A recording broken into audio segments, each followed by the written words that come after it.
Hey, what's up, guys? Welcome to Let's Talk About Nothing. This is a shit intro. Joined by my guest today, Blake Pavey. G'day. Thanks for having me. Thanks for letting me come to your apartment. No worries. Thanks for bringing these wireless microphones. Yeah, they're very expensive. These wireless microphones. They cost me a lot of money. I can tell. Yeah, that's why the audio sounds so good. Yeah. It's because of these brand new wireless microphones that I've got. I hate every time I gig with you. I haven't gigged with you in fucking.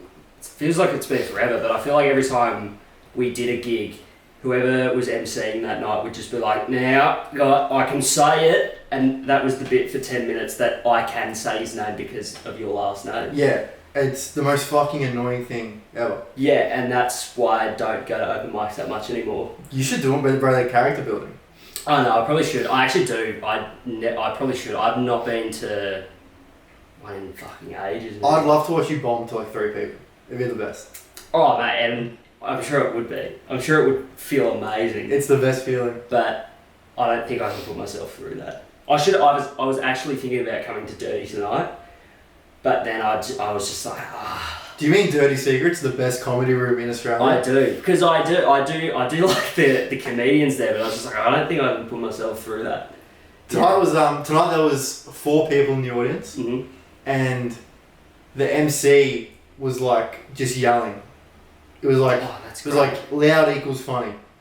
Great. Yeah, it was great. That's what I've noticed at, like, I think the last 4 open mics I've been to, and I won't name which ones I did go to. Name because, them. no, Name I'm not going to do it, bro. One, because I can't really remember what they were. I know what they are. Oh, no. But that's what I noticed. I was like, oh, there's just everybody who would get up. It's, apart from the classic few that do get up and are actually good, but like the slew of them, and this isn't I'm trying my best not to... Most of them are dog shit, is what Blake's trying to say. Yes, but a lot of it was just like, this is like 5 minutes of material, no real punchlines. Like, it wasn't jokes, it was just like rambling about sex for 10 minutes. Punchlines are overrated, bro. Who has punchlines? Man, you're such an anti-comics comic. Because that was my first like 6 months of comedy, because I want to be a story guy, was just that. Like, I'm just going to go at this, see how it does. Right. And I'd always say to like my friend Jake, who I started with, I'd be like, bro, what bit do you reckon I should do? And he should be like, how about you write? Write and figure it out. That would help, yeah. That's what I would always, when I started, I was like, I never want to do the story. I never want to be a storyteller comedian. But then because I just didn't know, I didn't really think like, I was like, I don't think I can write a story and make it ebb and flow and make it funny, but I don't know. I don't know where I'm going with this. Yeah, I realised. That's why I didn't say shit. No, but there's like 2 stories in my set now that are pretty good. Yeah. That's what you think. Yeah, that's true. But yeah, you've been killing it lately. You've been the tour with Luke Kidgel. Yep. You've been on the Raw finalist. Yep. That's 2 very comparable things of equal quality. Yeah. Raw comedy is my favourite thing in the world. Thank you. And the judges, depending on... This is going to come out after. But the judges are very talented and smart people. Okay. And or the dumbest cunts ever. We'll see how it goes. Okay. Yep. They were pretty smart when I did Raw. They were pretty smart the first 3 heats that I did. Yeah. Because I won them. The grand final though, no. It sucks that they changed the judges for that last heat and they didn't know comedy. Yeah. It's really unfortunate. But Mark Watson did follow me on Twitter. I was pretty happy about that after the final. Who's Mark Watson? He's this... You don't know Mark Watson? I don't know Mark Watson. Dude, a goated UK comedian who was on the judging panel. He was on like he's on like Taskmaster and all that sort of stuff in the UK. But yeah, that was awesome. I would have rather that than the win actually. That is better. I don't think... Did you really get anything from that you wouldn't already have gotten? Because the tour with Luke set you up, really. Yeah, I mean, if anything, I wish the Raw finals were like 6 months later. Because if I did that, if I had like another 6 months of experience, done, I think. Yeah. But I rewatched my set. When was the last time? Like 10 minutes ago. Yeah. Yeah, I watch it every night. Every night. Just reliving the experience. No, I watched it like 3 weeks ago, and Yeah, it's like it was like less than a year ago. It's like 9 months ago, but it's like a different comic. Yeah, but Completely. I watched my lounge set like Yeah. a month ago. I was just watching it like, this is dog shit. Yeah. Like I'm doing like a class, speaking like I'm doing a class captain speech. Like, Oh. so guys, like blah blah blah, vote for me and I'll fucking. Was that for Neil's gig? Yeah, Neil's gig. Sweet. And I was watching it like I should not have been doing the lounge. No, I remember. Yeah, I think. Oh yeah, because I did. Yeah, we had our lounge debuts like a month. Yeah, a couple of weeks apart. Yeah. Yeah, I remember mine was fucking dog shit compared to what my last one was at the lounge. Yeah. Yeah. I Yes, didn't see I've you done the lounge multiple I've times. done the lounge. Yeah. Yeah. You're on the TV. I was there last night. You're on the TV. Yeah, I did say that. I walked in last time. Last time I was doing the lounge, and I walked in, and then Grant came up to me. He's like, "Hey mate, come have a look at this." And then I was fucking stoked. I saw my name up there. I was like, "That's awesome." That's pretty sick. Yeah. I met Jim Jeffries' agent last night. So, I mean. Is that Andrew? Yes, I definitely spoke to him long enough to get his name. Yeah. And it was Andrew. Yeah. Okay. Yeah. Right. What do you look like? Old guy. See, like 60s. I want to say 60s, maybe Glasses. early 50s. Glasses. Greyish, sort of short.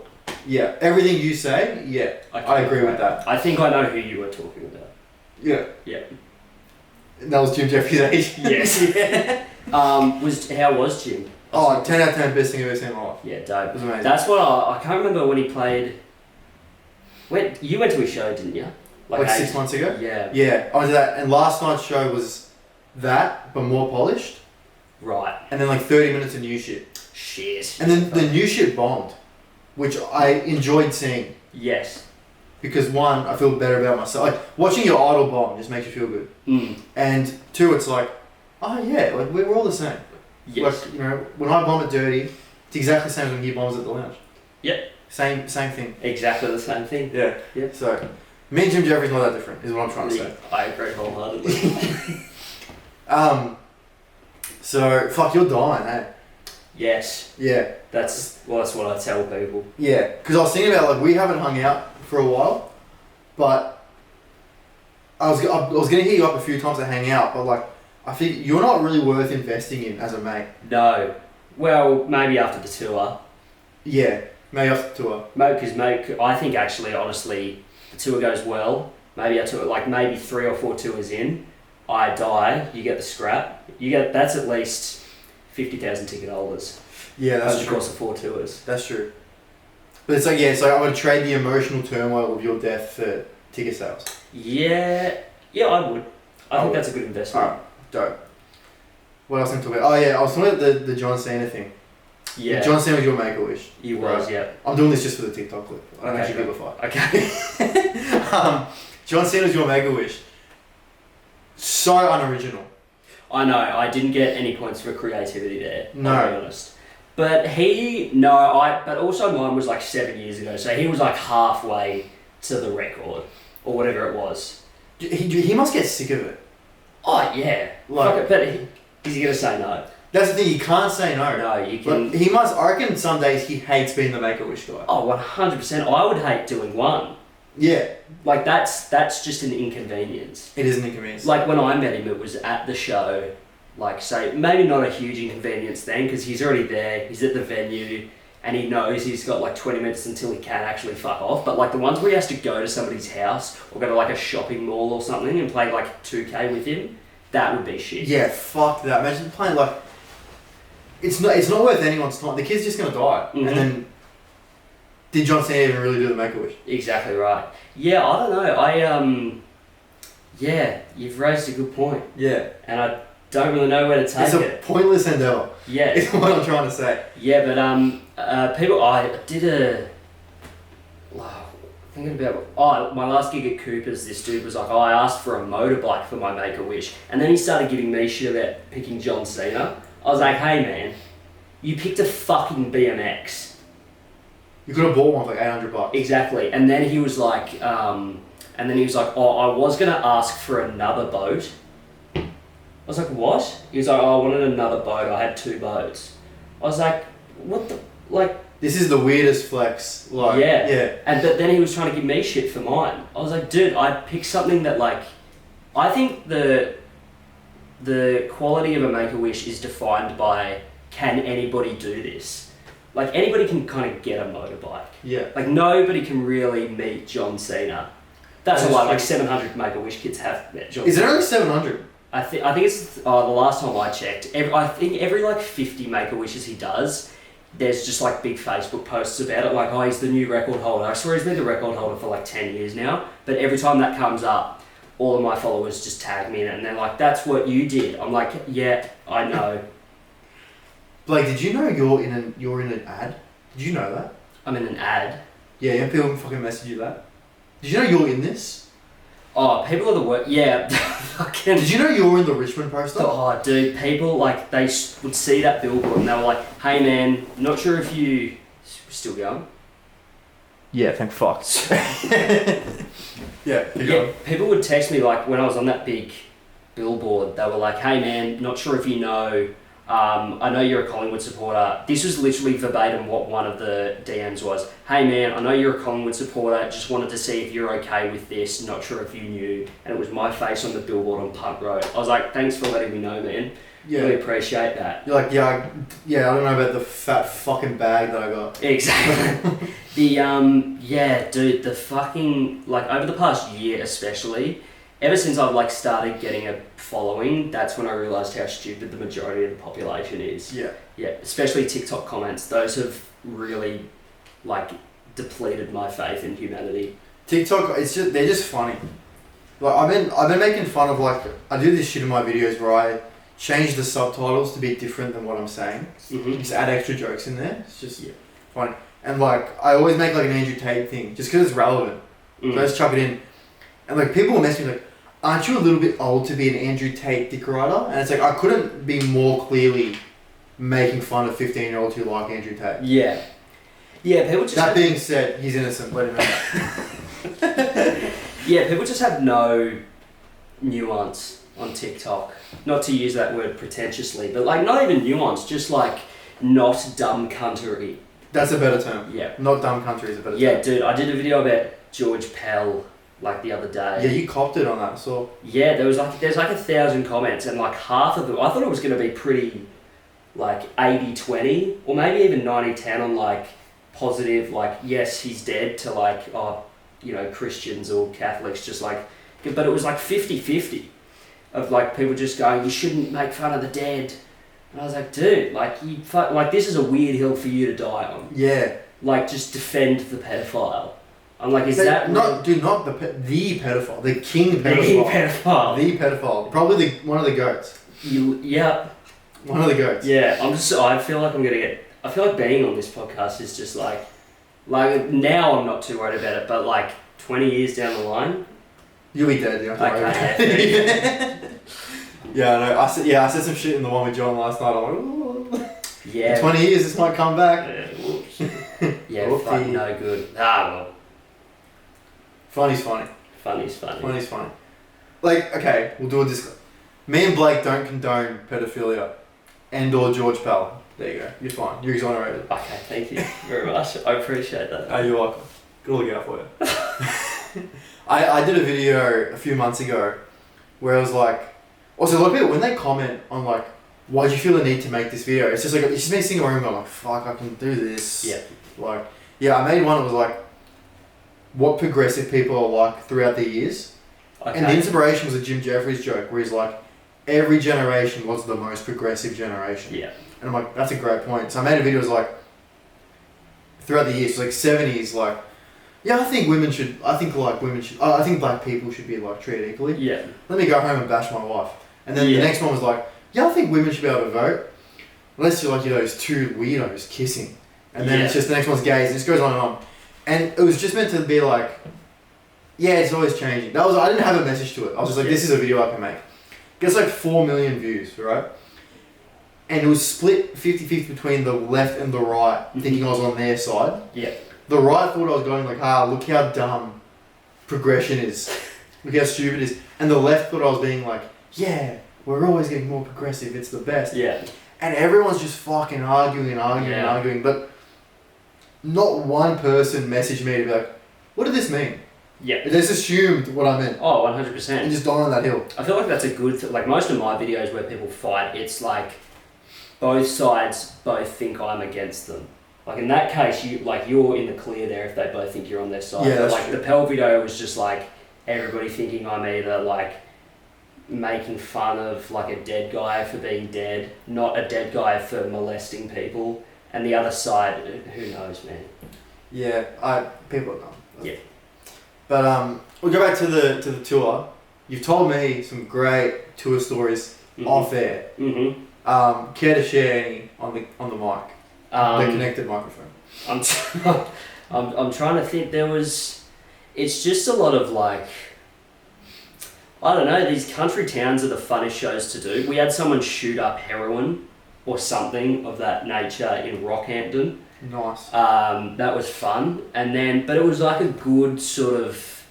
They didn't come out like trying to bash people. They were like you know when people do like ice or heroin and they try to be helpful. Yeah. Like we were packing up the merch and packing up boxes, and this ice like meth or whatever he was on, some addict came out and he was like, "Man, do you want any help? Like I can get it done in 2 seconds. It's gonna be awesome." We were like, "Man, thank you so much." And then like he had to get escorted out, but he's like, "No man, I'll help you out." And you could literally see like the dots in his, like, I don't know what the drug terminology is, like the needle marks. Yeah. In his and he was off his face, but stuff like that. It's the country towns. To be fair, he probably would have actually helped you out in 2 seconds. It would have got done way faster, but we also don't want heroin addicts touching the merch. That's fair enough. Yeah. But I'm trying to think. Yeah, it's just mostly the country towns that don't really get a lot of comedy. Those are where the stories usually came out. Like, people have this like really weird thing in country towns where like they all think where they're from is the worst place to ever. Oh right, okay. Yeah, like I thought that about my country town, but like, fucking, you go to Bundaberg in Queensland and suddenly Corowa, New South Wales doesn't look too bad. Right. Like, just fucking, like, most country towns, like, they were rowdy crowds, like Rockhampton, they were rowdy and they were chaotic, but like a controlled chaos. Bundaberg was just like, so out of control. They were the most, I'm trying to think of a word that... Isn't the R word? Yes. Yeah. They had the, like, no, if I were to use the R word, that would be an insult to those R people. words. They were worse. Like, whatever is the worst version of that, that's what the people from Bundaberg were like. Right. Yeah, man, they would not, I'm not sure if they knew a punchline was coming. They didn't realise that, you know, I'm not just getting up there and just talking. Like, I've got shit. Like, It's written, yeah. People just get up and they're like, oh, so I'm ranting here, but like, we did Wollongong, did like 4 shows. I was a guest, bro, I ran. Come on. We did like 4 shows in Wollongong, and then like 2 weeks later we came back, and then on one of the last shows on the second run there, this girl comes up and she was like, "What the fuck?" Like at the meet and greet, she was like, "What the fuck?" And we were like, what's wrong? And she was like, "It's the same, like you just said the same thing." And we were like, "Do you think we're writing a new, like, for me 20 minutes, Luke an hour of material?" And she was like, "Yeah." I was like, "What?" And then in the like a 200 person meet and greet line, Luke was just like, "That's really fucking dumb." And she was just like, oh, okay, and then walked away. Yeah, people are really stupid, man. Yeah, I saw a comment, it was on one of your stand-up clips, where they were like, I saw Blake live in whatever shit city I'm from, and he said the exact same material, so good to know comedians just go and do the same thing all the time. And it's like, what the fuck no one's that creative. No, not even close. I'm trying to think of, there was something, one of the funniest comments was, I posted a stand-up clip and it was like, I do a little interaction and then it just does the whoosh effect and it's like 10 minutes later and I call back the first interaction. Yeah. Pretty simple, which is in comedy world, a callback. A callback. And the top comment that had about 500 likes on it was, "Oh, Blakey, very Luke Kidgel-esque of you to call back the previous joke." And then I tagged Luke, I was like, "Congrats, man, you invented the callback." That's sick, bro. Shout out to Luke for inventing that. Yeah, and then I've received probably a handful of DMs, but even a handful of this specific DM is enough, like, of people abusing me because I'm copying Luke. And I was like, and I replied to one, I was like, what am I copying? And they were like, the talking to the crowd. And I was like, what do you mean? I was like, do you think Luke's the only one that does that? They were like, yeah. I was like, oh, die. Luke invented crowd work. He invented crowd work. He's a revolutionary. He is. I didn't realise Luke was this good. He's amazing. I was talking to him on Friday, and I was just talking to him like he was a guy. I should have been fucking sucking his cock, treating him like royalty. Right. Well, how do you think I got the opening spot? That's mate? a good point. But he is genuinely very good. Yeah, I remember when I went to your guys' show. Was it Lithuanian Club, that place in North Melbourne? Yeah. Yeah. You went out at the start, and you were like, "Who's never been to a comedy show before?" And there's all these white uni chicks. Like, yeah, me. Put me in the TikTok. Yeah. Every show. Yeah. That is still every show. We've been on the. It's nearly a year ago since the tour started. Every show. We did 170 shows, and we're about to do another 3 over the next 2 days, and it will be the same thing. Who's never seen comedy? 500 people put their hands up. That's insane. It's great, but it's good. It's really weird. Like, a lot of people over the course of the tour, like literally majority, everybody like was going to their first comedy show. So I was the first comedian they ever saw. That's really pretty sick. Yeah. Fuck, then they're gonna watch someone good. I know. Fuck, Blake sucks. Exactly. Wait till they watch fucking Pete Holmes or something. Yeah. That's when it's really good and good. It was crazy actually, because I was seeing Luke adding all these shows, and I was like, fuck, he must be nervous about his next show because he's going to get all that material in time. Mm. And then I saw him at Sellers. Everyone was bombing. Shit audience. Luke gets up, kills. I'm like, oh, he's fine. He's fine. Yeah. He'll be fine. Oh, yeah. Yeah, of course. We're seeing him in the smaller room. Like, obviously, I know he's a good comedian. But seeing him in the smaller room, I was like, oh, he's legit very, very good. Yeah. Yeah. Yeah. You knew that already. I hadn't seen him that much. I do have I see him pretty much every day. Yeah. So, that's, yeah. So, Luke, if you're watching this, I think you're good. He definitely would not watch this. I know. Nah, he probably will. I'll tell him about it. He'll, 5 seconds in, he'll be like, the mic's not fucking plugged in. I'll get him on. I'll have him to come on. Fuck yeah. Yeah, he's amazing. No, he's I got very lucky to learn from him over the past couple of months, which has been really good. That as well. Like, you're hanging out with this guy all year, learning from him. People think you're not going to take a few things. Yeah, exactly. I mean, but even that, it's like, not really. Like, I think the one thing I got from him, like, I can remember consciously going, oh, I should probably do that, is just moving more on stage. Like, you watch my raw set, I kind of just pace a little bit, maybe 3 or 4 times, but like now I watch my act back, like when I'm trying to like analyze my stuff, and I'm like, I'm actually performing. I'm not just getting up there anymore and just going, oh, I've got CF. Yeah. Last night, Jim Jeffries was like off the stage at points. You couldn't see him. He was in the darkness at the lounge on the left side, and he was still killing. I was like, you could fucking do that. Yeah. That's sick. Yeah. Like, but yeah, no, I'm trying to think what else I don't know, man. It's just been a lot of information, like, just in my brain over the past 11 months, and I think I've kind of shortcutted my way into it. Oh, you skipped like 5 years. Yeah, it's been good. Which, you know me, I need those 5 years. You really, yeah. It couldn't have happened to anyone else. Oh, exactly right. Yeah, so if you ever wonder, like, why is Blake doing so well, it's life evening out. My comedy skills are progressing by dog years. Yes. Yes. That's a perfect way to put it.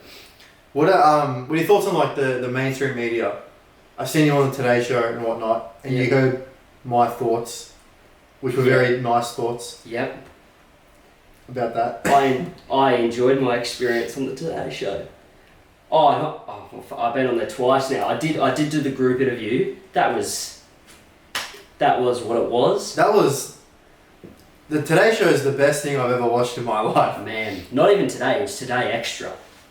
What's that? So like it's the weekend one, or is it the week? I can't remember. It's either the weekend one, or the one that comes on after the regular Today Show, and it's just like entertainment and stuff like that. And then they post Today Extra clips on Facebook. And it's boomers thinking that it's actually real news, so all of the comments are just like, the media is the virus. Yeah. And just shit like that of just me talking about my TikToks. But the solo interview, I will give them, they did a good interview with that one. I haven't seen the solo one. Alright. But Like, why would I watch it? Who gives a fuck? Exactly. Yeah. No, but I watched the group one. The group one. That was the dumbest shit I've ever seen in my life. It was really. I got because you get given a sheet like the day before the interview of just like what questions you are going to specifically be asked. I got asked one of those questions. I got maybe a minute of talking time, which, you know, a minute of talking time is more than what most get, but like, man, I got the worst questions as well. They were like, they asked, I can't remember who they asked, they were like, what's been the best part of TikTok? And the person was like, oh, I've been able to be home more with my kids. I was like, let me promote my fucking tour, man. Yeah. It was really bad. Yeah, I know. Like, that actually is a very good reason for liking TikTok, but we got tickets to stuff. Exactly. Like, I remember they are like, because they got those family people. Mm-hmm. They actually seemed cool. Yeah, they're all lovely. But the other two people they got seemed like they were just like those dancey people, which was whatever. If you're hot and you can get views by dancing, do it. I can't remember who the dancing people. I remember it was me in the group one. It was like me, Aussie Battlers, and Lil Stace. I can't remember who the other one was. Yeah, I don't know. Can't remember. I should have watched it to prepare because I was going to ask you about it, but I didn't even bring a fucking computer to record the audio. That's true. So you can't expect much from me. Ah, well. Yeah. But so Literally Dying. Mm-hmm. We'll chat a bit about that. Is coming out. Tickets are selling. I've seen you added a few shows. Tickets are moving. Yep. Tickets are going really well. Which I thought they'd go well, but not as well as they've been going. So I'm very excited to start it. But we'll be adding more shows in the coming days. We've added second shows in Traralgon, Perth, Adelaide. Probably going to add a third or maybe fourth in Adelaide, and then Brisbane and Sydney are about to get a second. And then we're adding about 5 new locations in the next week. Fuck it, that's it. Yeah. So what's the plan? Like, I know Luke has his whole staff. Mm-hmm. And shit. Like, who are you going to be bringing? Who's your opening? Like, I don't have enough money to pay someone else what Luke paid me this year. I'm sure whoever you ask would do it for free. Okay, I'll keep that in mind. Yeah. Oh god. What was the question? I don't know. I just wanted to plug myself as the opener. Okay, that's fair. Yeah. The shows are going well. We haven't done a show yet. The tickets are going well. The show could be shit. You already sold the tickets. Oh yeah, exactly. Yeah. Who's going to be there? So it'll probably be because Luke's company is doing my tour as well. So I'll get just the lads I had last year, like just Tyler and Mitch and all the lads. They won't know who Tyler and Mitch are, but good guys, great guys. And then Zach as well. Zach's filming my shows. Zach the boy, yeah. Yeah, I asked him to film mine. He was like, bro, I'm doing Blake. Like, fuck. Yeah. That'll be the crew. It's a smaller crew, but a good one. So it should be good. That's good. So what else is going on, man? How's life going? Because you're off tour now. Did you go to New Zealand? I did go to New Zealand. Now you're back chilling. You're just relaxing? Well, living up on Chapel Street? Oh, mate, how good. Well, technically not off tour yet. We've got... I think it's the last... Well, I fly to Brisbane tomorrow because we're shooting Luke's special. So I'll open those ones. And then after that, that's the last cheers to that Luke Kids Your Blake Pavey shows ever. Lovely. And then I'll just gig, work my shit out until March 11th when I start my tour in Ballarat. Starting in Ballarat? Ballarat, yeah. Nice. Dude, I was thinking of going to Ballarat for my Raw set just because, like, surely it's just shit cunts in Ballarat. There are heaps in Ballarat? Yeah. Yeah, right. There's heaps in Ballarat and Geelong. Right, I knew there was some in Geelong, but fuck, not Ballarat. Yeah, they do once. It's like, surely yeah. They've never done. There's like one room in Ballarat, no one does it. Yeah, no, I don't even know. What room do they do it in Ballarat? I don't know, I did one like last year at like the Robin Hood Hotel. Yeah, right. I drove an hour and a half, 2 people in the crowd.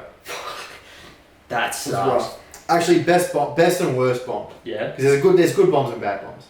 Oh, yes, 100%. New Zealand had some bad bombs. Yeah? Yeah, because I was like, I probably won't come here for my tour.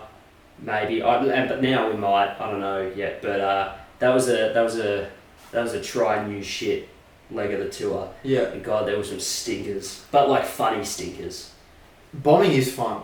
When you know you're gonna... When you like go up with like, I'm trying new shit, I might bomb. Yeah. It's fun. When you're bombing with your good stuff, that's the worst. I remember, speaking of Ballarat, I remember it would have been probably the second leg of the tour, like midway through last year.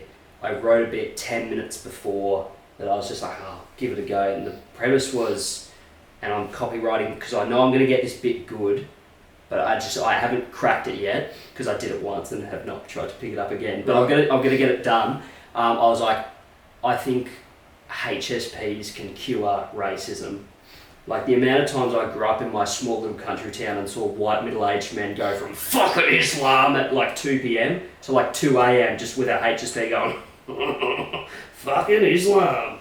That's a good bit. And then, so that bit did well, but then I went into like, I don't know why, and I don't know why I wrote this, but I was like, if Martin Luther King wanted to really solve racism, he should have just done a speech about HSPs. And then I did a Martin Luther King impression of him talking about HSPs. It was literally, you could just hear... I reckon that's great. I think it's funny, but like maybe not performing in front of 300 people in Ballarat funny. Yeah. I've got a similar premise. Yep. It's soccer's the key to curing homophobia. Yeah, right. Because growing up in Australia, in Melbourne, if you played soccer, all the Aussies were like, soccer's fucking gay, bro. What do you play soccer for? And then Josh Cavallo comes out as gay. And now it's like, bro, soccer's gay. How good's that?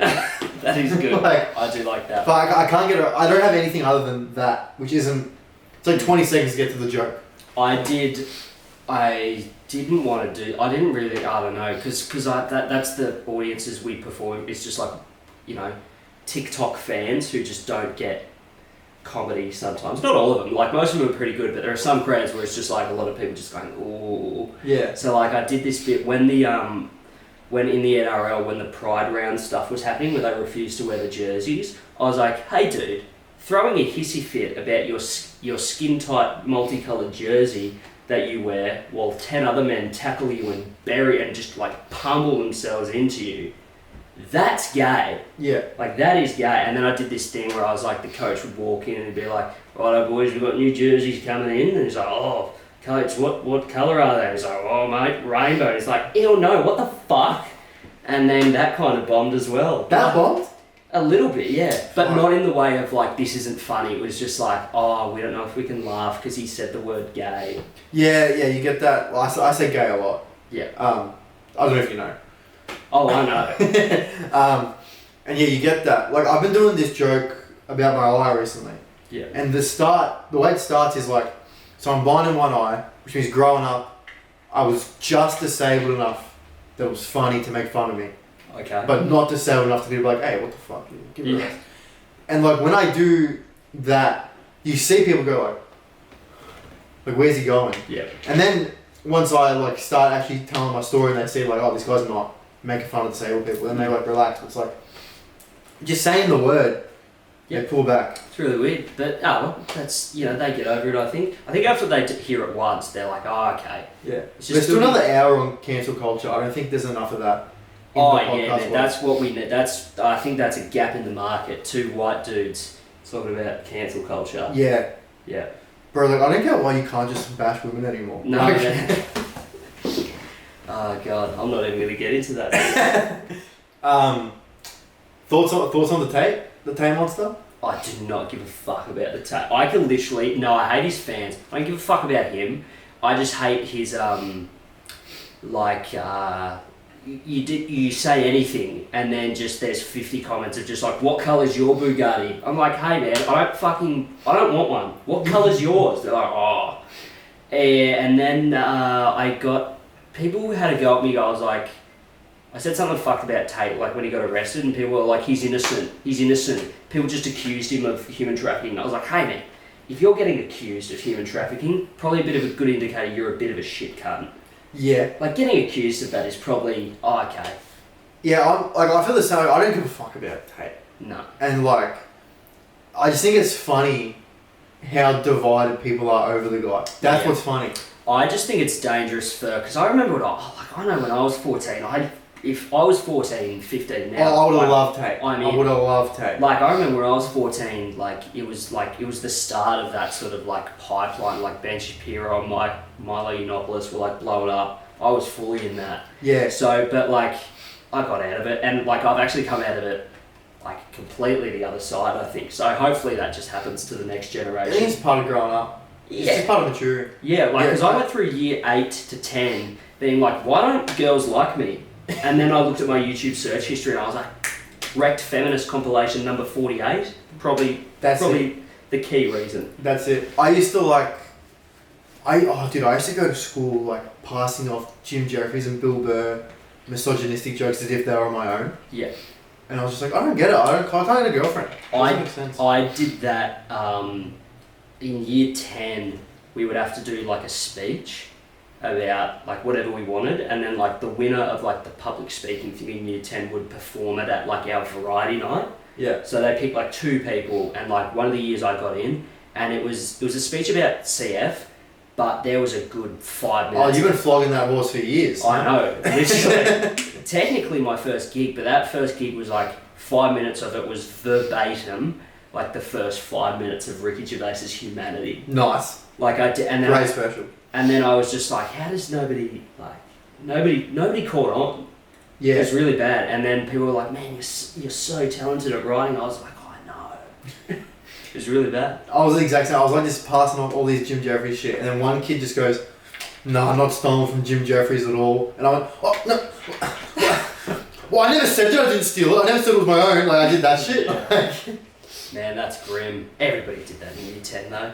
Oh yeah, it's the best. Yeah. I still laugh now. I was watching old Bill Burr clips. Bill Burr's my guy, my first inspo. And people are commenting it just goes to show how funny Bill is, that he can just get up on stage and speak, and it's just funny. And it's the cunt's been doing this for 25 years. Yeah. That's, no one can just... Dude, I can't really improv that well on stage. I think people get up and they just expect us, no matter what level we're at, to just be fucking amazing. I'm dude, if I am not going by my script, I'm oh fuck. I missed a line of my one of my bits. Fuck the whole bit. I was just oh fuck, where am I? I can't pivot that well yet. That's still something I'm learning. I've been emceeing a lot just to get better at crowd work and shit, just so I can do the Luke thing, the crowd work stuff. And it's fucking hard because you panic because I go what do you do? I'm an accountant. I can't do anything with that. What do you do? Yeah. And then it's fuck, no one said anything funny yet. It's been 3 minutes, nothing funny's been said. You start to panic and then for someone to think you just go up on stage and talk and it's just that funny. It's Bill Burr's he's been doing it for 25 years. He's got his cadence, his presence, the way he pronounces his words, the order, everything down to a science. Yeah. So it's not as easy as fucking getting up and being funny. No way. But that was something I learned for ages. I reckon I just took me a while to realize that because I was pretty lucky to get a good 15 minutes of solid material pretty quickly, and then I didn't really pivot away from that for a long time, which probably fucked me in hindsight, because I probably could have developed a lot more material, but I was just too scared to pivot, which was fucked. I should have just Wait, so you generally thought that 15 was good? Yeah, man, I did. Do you watch it back now? They liked it at Raw Comedy. Raw Comedy are never wrong, unless they are, on Saturday. Most of the time. Yeah. Nah, actually. Yeah, go. We'll see how you go, and then we'll talk. This will come out after. I'll get you back on in a month with the actual audio. Okay. We'll do a proper one. We'll discuss it. Okay, great. But if I win, we won't be discussed because they're the best people in the world. Great. Fair enough. Yep. Yeah. I like it. So I'm doing. I feel like I was just telling you before we recorded.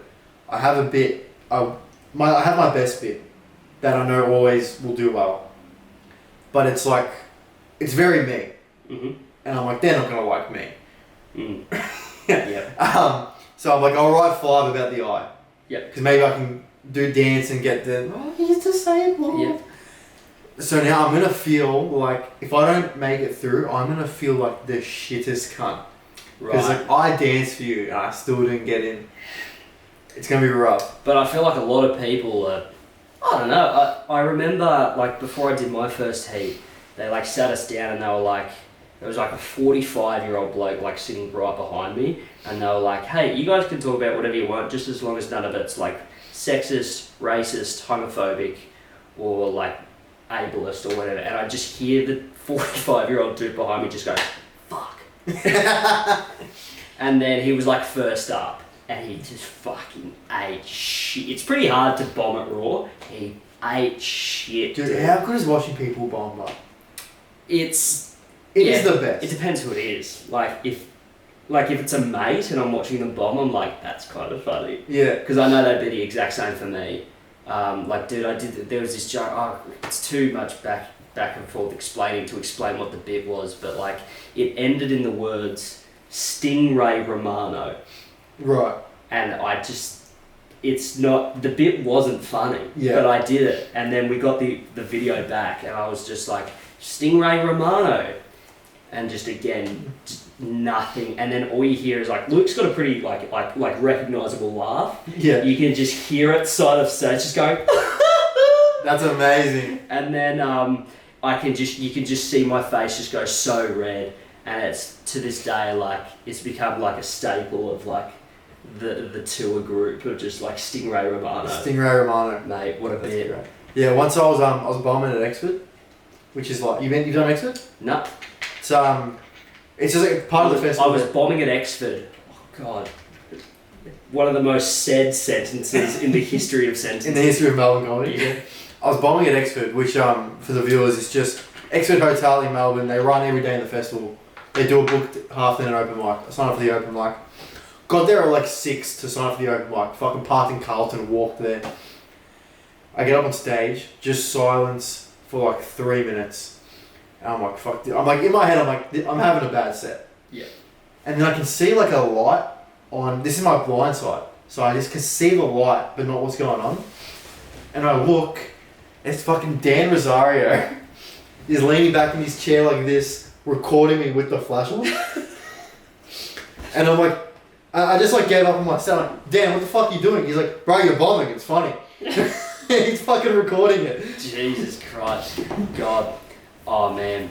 I don't think, that's why I don't want to do the extra, man. I was like, I don't think I can mentally do a bomb that bad. Like I can't mentally prepare myself for that. You can do it. If I can do it, you can do it. That was half my reasoning for like maybe if I didn't, but like if I was to do Dirty tonight, I just would have been up on stage just going, okay, I'm doing the Princess Theatre in Brisbane tomorrow. Just like that would have been my mindset. But even then I'm just like, I don't think I want to do this. Bombing's scary, but there's some people that master the bomb. Doesn't even affect them. Yeah, but also maybe get better at comedy. Don't become a master of the bomb. Just get better. No, I'm really good. No, you haven't seen me for a while. I haven't, no. Do you know who's fucking incredible every time? Like, just like, when I get booked on like a lineup gig, for some reason it's always with Billy Styles. He's the best. He is fucking phenomenal dude. Like I've done like, I think my last 2 gigs were like Rochi and Lido, and he was on the lineup both times, and he just demolished. Like I did a bit, he was on after me at Lido, and then I did this bit about the Irwin family. I just did that, just like riffing on the Irwins. And Billy gets up on stage and he was like, just with his wide eyes and stuff like that, he's like, oh, I'm glad you can, like, someone's finally giving shit towards Bindi Irwin, because like, you just want to fucking kick her, but you can't because she's not a kid anymore. And everybody's just going, what the fuck? And then it's just all the comedians in that, like, we have to sit at Lido, just fucking pissing ourselves. And then after that, he did this joke. Have you seen his bit about, clicking the I'm not a robot? Yeah, great bit. He fucked up a line on it, and he was like, oh, sorry, I messed it up. And then he back explained the joke and then redid the punchline, and it made it 10 times funnier. And I was like, if that's like a genuine mistake, that is fucking hilarious. And then I saw him at the next gig, and he did the bit right, and I was like, oh, it was a genuine mistake. That is fucking incredible. Bro, he just has it. Like the funny muscle. Yeah. He just has it. He's awesome. He was telling me, I was talking to him the other day, he's like, Billy's just like this, just bogan guy. Just funniest guy I've ever met. He's like, yeah, if I ever bomb 3 times in a row, I'll just quit. And I was like, how long have you done comedy? He's like, oh, 5 years. Yeah. You never bombed 3 times in a row? The Fuck, yeah, that doesn't surprise me. He's phenomenal. He's great. Yeah. Alright guys, the camera died, but that was the podcast. Follow Blake, go see my show, don't see his, see mine. Take care, bye, thanks for watching. Dope.